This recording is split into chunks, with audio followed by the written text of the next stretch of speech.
Good morning, everybody. It is the unofficial start of the 2023 NFL season because the Super Bowl is over. The Kansas City Chiefs have defeated the Philadelphia Eagles, and the Super Bowl, the Lombardi, is in Kansas City, Jim. What did you think of that game? Great game. It's a Yeah. great game. Horrible call at the end On Juju. on Juju. Juju drew the big flag. That's right. Yeah. He So we would have have never caught that ball. He would have never caught that ball without that slight hold.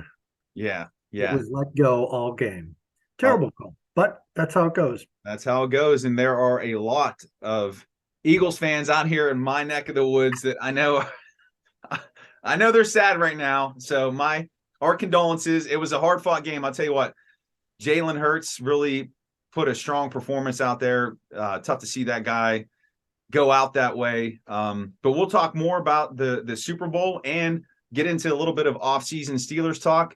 But before we do, this is episode 55, the Joey Porter episode here. Can't believe it's 55. We're closing in on 100, and we're excited to be with all of you today. And Jim, let's jump into it. Let's talk the Super Bowl. You had a matchup of a team that was dominant throughout the year in the NFC representative Eagles. You have a Kansas City team with really a generational talent. You might disagree with that. And Patrick Mahomes, hobbled by an ankle injury, and really it was a battle the entire game. Thoughts? On Mahomes, I mean, I agree. He's the best quarterback in the world right now. And the ankle injury, there were two tweets that I highlighted for this show that I liked the best by a guy named Elron Mexico. Imagine how badass this sounds to Patrick Mahomes right now. The ambient echoes of Rihanna's voice vibrating the walls of his soul, just as the pharmacy they dumped into his veins takes hold. And the other one by Elron. I'm so jealous of him. Imagine being at a concert and an entire training staff just throwing every drug at you until you can't feel your legs. Oh my gosh. Let me also give halftime props to not only the training staff, but to the coaching staff that had the Chiefs coming up the middle and forcing Hurts to scramble left. He could not throw scrambling left. That was a good catch by them on film, and it worked. And every key play, it seemed, he was scrambling to his left and throwing that pass out of bounds just to get rid of the ball. Yeah. So one of the things that I felt like would be a good point for us to discuss here is the Eagles and the Chiefs really set the standard right now for offensively what it takes to compete at that level, to compete in the postseason, to battle for a Super Bowl. So if we look at that standard, we know the standard is the standard in Pittsburgh. How far does this Pittsburgh offense have to come to get even close to that level of what we see from the Eagles or the Chiefs? Are they far away? Are they close? What are the biggest differences you see in those offenses? You got to build your own team. And by the time they do that, they may be setting the tone for what's new in offenses in the NFL. Mm-hmm. You can't, I hear this all the time. You can't try to match with other people. I know you have your division teams you have to beat, so you have to draft some specific players to cover certain people, things like that. But they have to just build their own. What they have, paint the barn red. You got red paint, paint the barn red. Maybe draft another color this year, add that to your barn. But, they have a quarterback, continue building the line. They have running backs. They have a couple receivers. Looks like they still need another one. Or maybe they want to go 2 tight ends. Hey, whatever the draft gives them. If there's some monster, that monstrous tight end from Georgia is 280 pounder. You want to do some running and passing. Maybe you love those guys. Just draft Hall of Famers and build your own team. That's my point. Yeah, it's the simplistic approach there. The whole reason I bring that up is I saw a column this morning where it was talking about the Chiefs Eagles Super Bowl just showed how far away this Steelers team is from contending, that their offense is nowhere near playing at that level of the Chiefs and of the Eagles. And again, I agree with you. I don't think it's apples to apples there because every offense is different. I was just saying if you feel like they have the pieces in place to take the steps next year where they could be in a shootout game with an Eagles or a Chiefs team. Well, if they have better defenders, maybe they won't have to be in a shootout game. That's a good point. I mean, you just got to draft your team. Yeah. That's all I can say. Yeah. Yeah. I think Kenny Pickett's a capable quarterback. That's the start. They have a really exciting receiver in Pickens. And Deontay Johnson, I think, can play better. Yeah. And they have a really, really good tight end in Pat Freiermuth. Yeah. And they have really good running backs. So, yeah.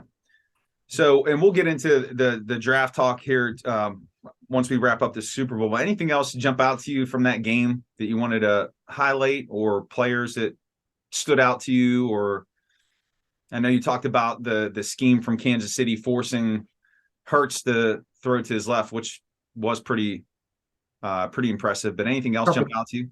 A couple things. The Isaiah, the name escapes me again. Pacheco. Yeah. 7th round pick out of Rutgers. Rookie.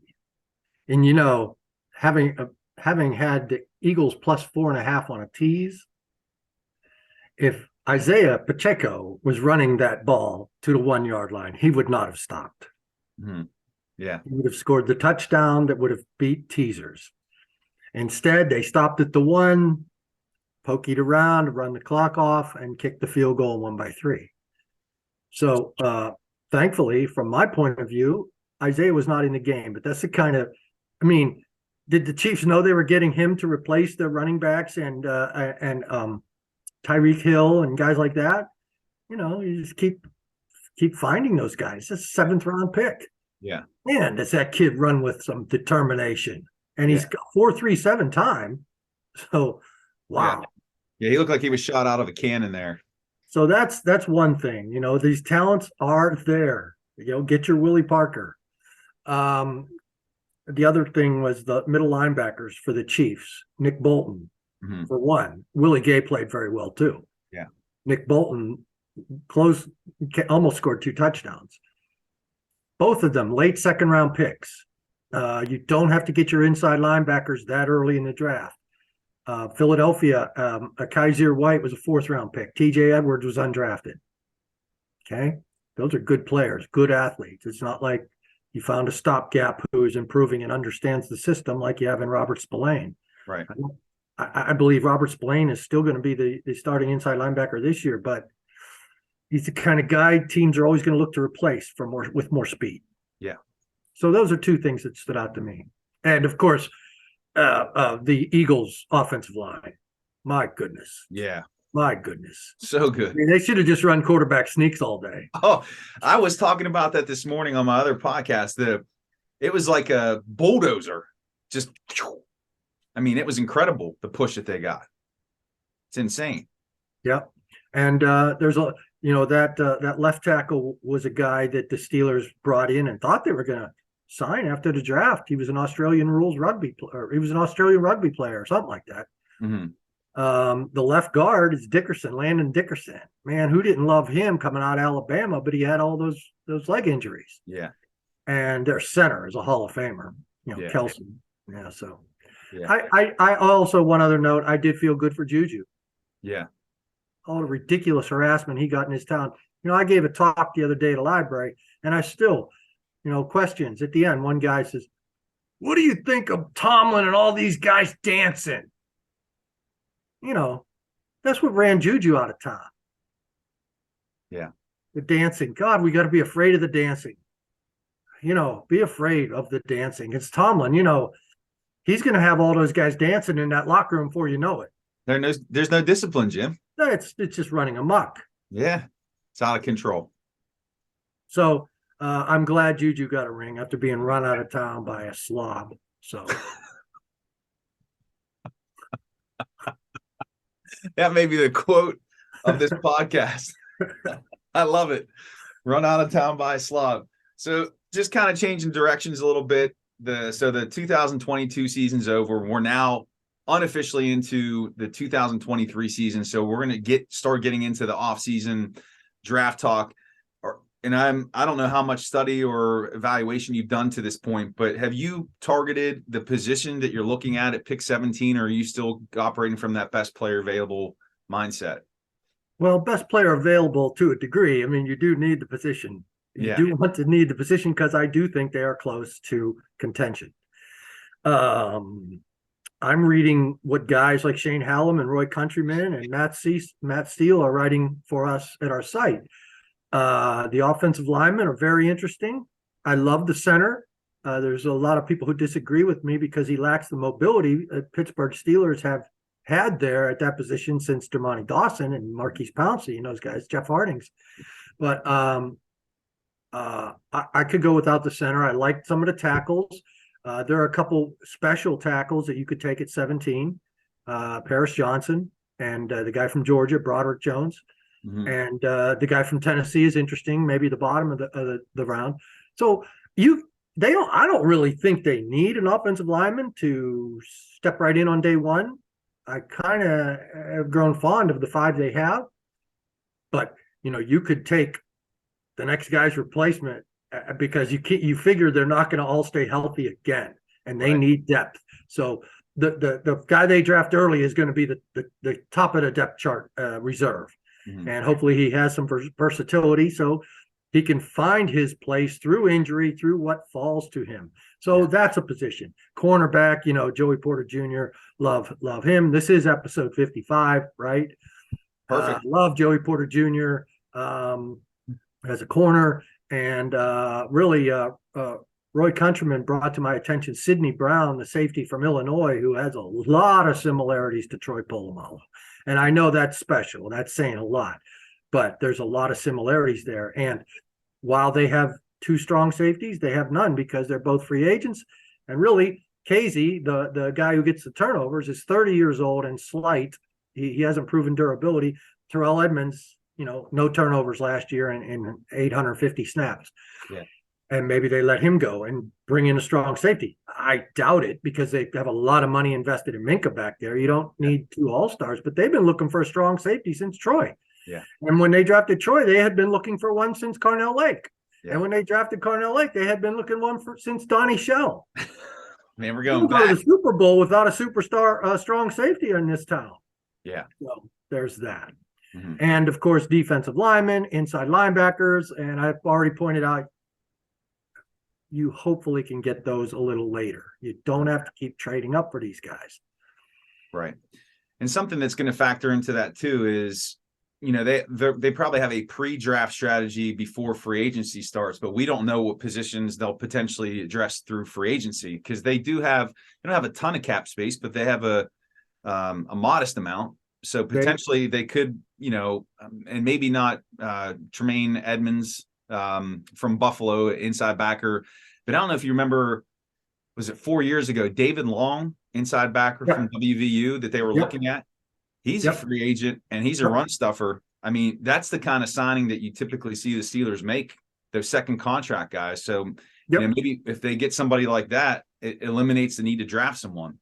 Wasn't Kaiser White from WVU too? Yes. And I do believe he's a free agent. Yeah. So there are guys. Absolutely. Yeah. So the way I've been looking at this, I know offensive line is being touted as the absolute go-to. It seems like the popular narrative for the 17th pick, but kind of what you were saying, how you kind of grown fond of the offensive line. I think the improvement they showed over the second half of last year and just the continuity, I think there's something to be said for that. I wouldn't pull a trigger on an offensive lineman, at least until second, third round for depth.